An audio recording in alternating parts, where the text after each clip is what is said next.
In linguistics, ellipsis or elliptical construction refers to the omission from a clause of one or more words that are nevertheless understood in the context of the remaining elements. There are numerous distinct types of ellipsis acknowledged in theoretical syntax. This article provides an overview of them. Theoretical accounts of ellipsis can vary greatly depending in part upon whether a constituency-based or a dependency-based theory of syntactic structure is pursued. Preliminary comments.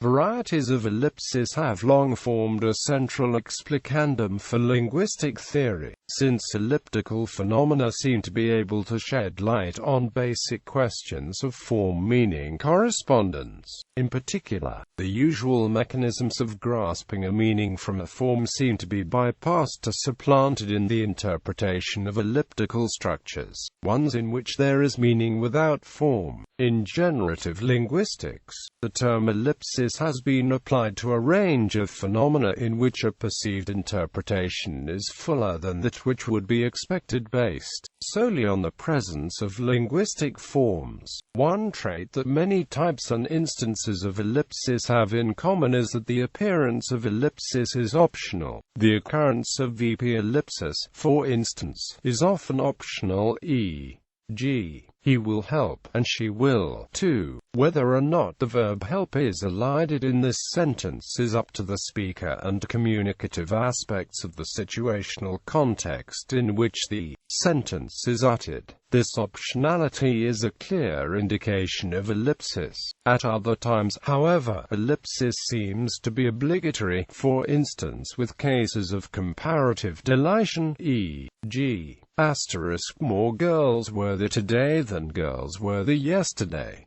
The second occurrence of girls must be omitted in this sentence. The obligatory occurrence of ellipsis complicates the analysis, since one can argue that obligatory cases are not really instances of ellipsis at all, but rather a null pro form is involved. These aspects of the theory should be kept in mind when considering the various types and instances of ellipsis enumerated below.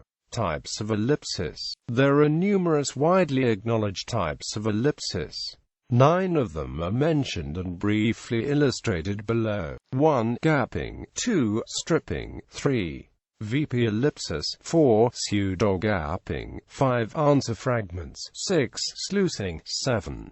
An ellipsis. 8. Comparative deletion. And 9. Null complement and aphra. One should note that there is no unanimity among experts that all 9 of the mechanisms should indeed qualify as ellipsis. Most experts would agree, however, that most of the 9 are in fact ellipses. The discussion below takes the status as ellipses largely for granted. The example sentences below employ the convention whereby the elided material is indicated with subscripts and smaller font size. Gapping occurs in coordinate structures.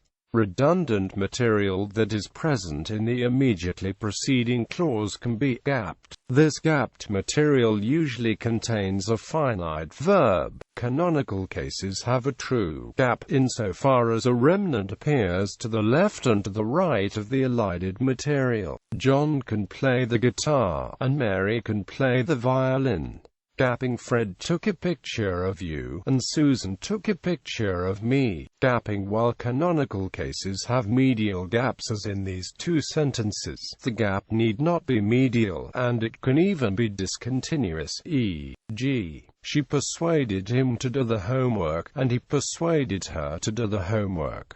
Gapping. Should I call you, or should you call me? Gapping. While these two sentences again each have 2 remnants, the gapped material is no longer continuous. There are in a sense 2 gaps in each of the gapped clauses. Gapping has been thoroughly studied, and it is therefore reasonably well understood, although the theoretical analyses can vary significantly. Stripping is also known as per argument ellipsis.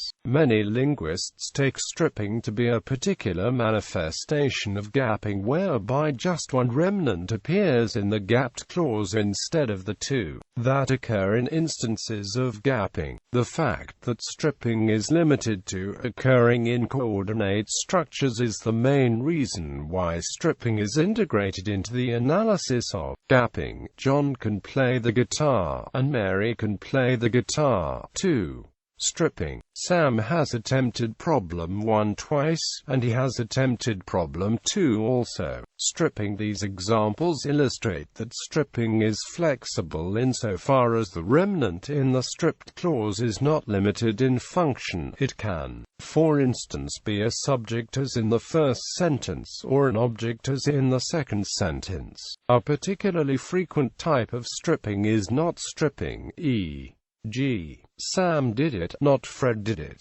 Not stripping. Sally is working on Monday, she is working not on Tuesday. Not stripping. Not stripping's status as a form of ellipsis can be debated, since the non-elliptical versions of these sentences are unacceptable. The key trait of ellipsis, namely, is that both versions are supposed to be acceptable.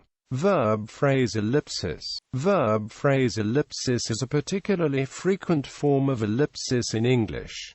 VP ellipsis elides a non-finite VP. The ellipsis must be introduced by an auxiliary verb or by the particle to. John can play the guitar. Mary can play the guitar, too. VP ellipsis. He has done it before, which means he will do it again. VP ellipsis. An aspect of VP ellipsis that is unlike gapping and stripping is that it can occur forwards or backwards. That is, the ellipsis can precede or follow its antecedent, e.g., the man who wanted to order the salmon did order the salmon.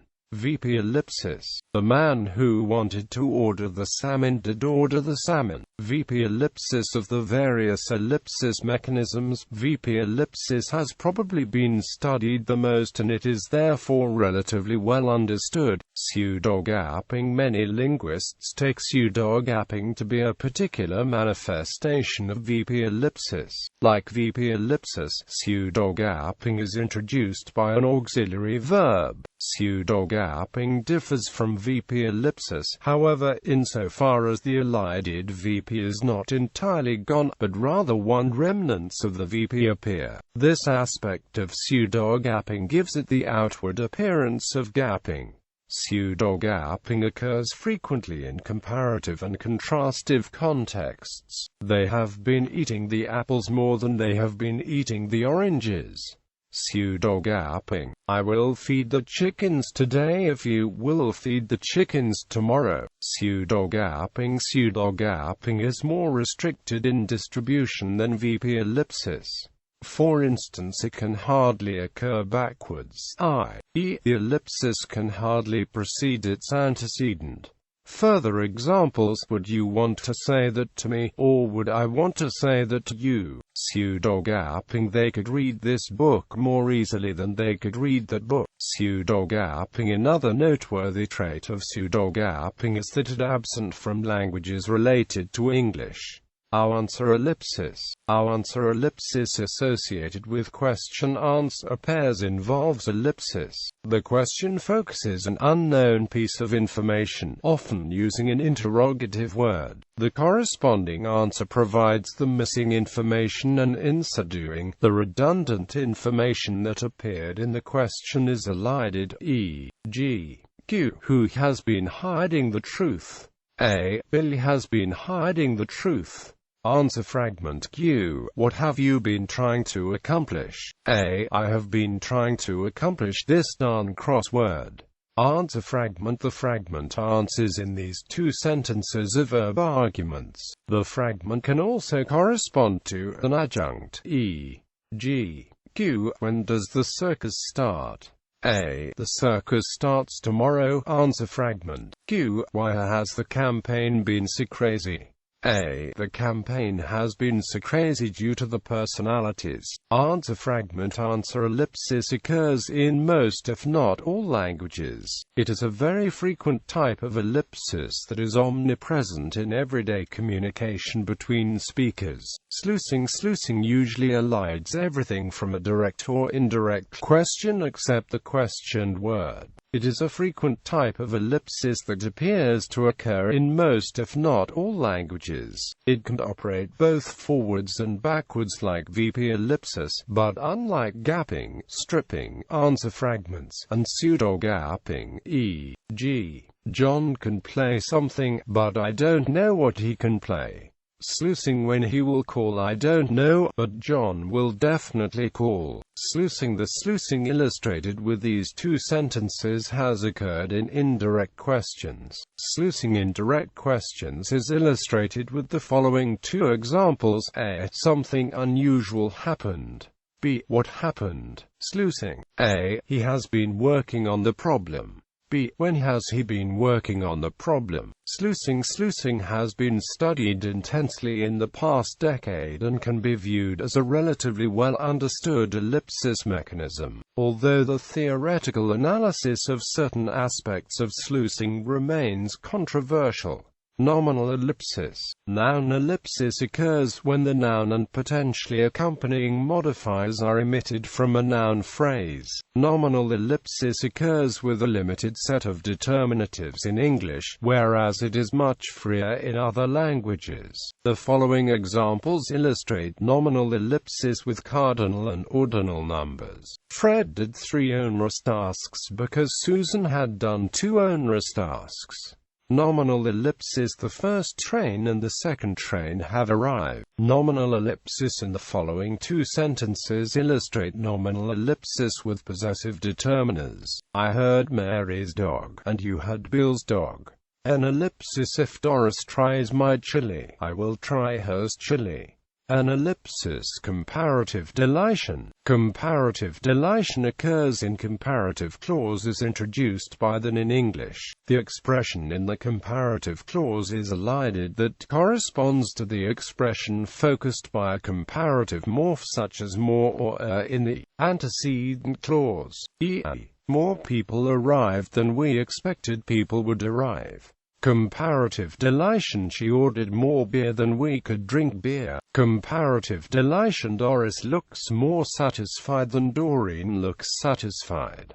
Comparative deletion. William has friends in more countries than you have friends in countries. Comparative deletion. Comparative deletion is different from many of the other optional ellipsis mechanisms insofar as it is obligatory. The non-elliptical versions of these sentences are unacceptable. Null complement anaphora. Null complement anaphora elides a complete complement, whereby the elided complement is a finite clause, infinitive phrase, or prepositional phrase. The verbal predicates that can license null complement anaphora form a limited set. Interestingly, the elided complement cannot be a noun phrase. Q. Do you know what happened? A. No, I don't know what happened. Null complement anaphora. Q. Do you approve of the plan? A. No, I don't approve of the plan. Null complement anaphora. They told Bill to help, but he refused to help. Null complement anaphora. They offered 2 ways to spend the day, but I couldn't decide between them. Null complement anaphora. Of the various ellipsis mechanisms, null complement anaphora is the least studied. In this regard, its status as ellipsis is a point of debate, since its behavior is not consistent with the behavior of many of the other ellipsis mechanisms. Less studied ellipses. Further instances of ellipsis that do not qualify as any of the ellipsis types listed above. A. The cat likes Bill. B. Why does the cat like Bill? What will happen if I miss the deadline?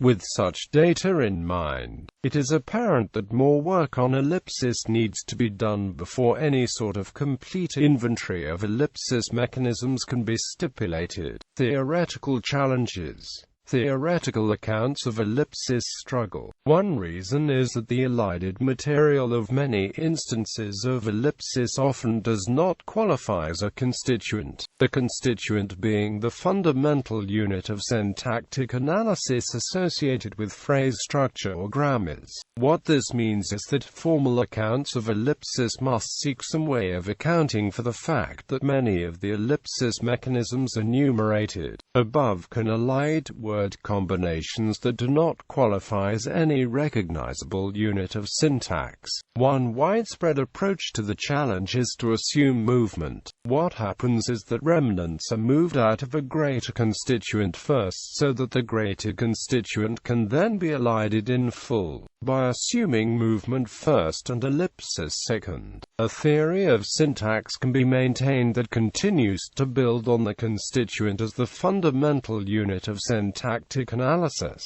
A more recent approach states that the challenges posed by ellipsis to phrase structure theories of syntax are due to the phrase structure component of the grammar. In other words, the difficulties facing phrase structure theories stem from the theoretical prerequisite that syntactic structure be analyzed in terms of the constituents that are associated with constituency grammars. If the theory departs from phrase structures and acknowledges the dependency structures of dependency grammars instead, the ability to acknowledge a different sort of syntactic unit as fundamental opens the door to a much more parsimonious theory of ellipsis. This unit is a catena. The assumption is now that ellipsis mechanisms are eliding catenae, whereby many of these catenae fail to qualify constituents. In this manner, the need to posit movement to rectify much of the ellipsis data disappears.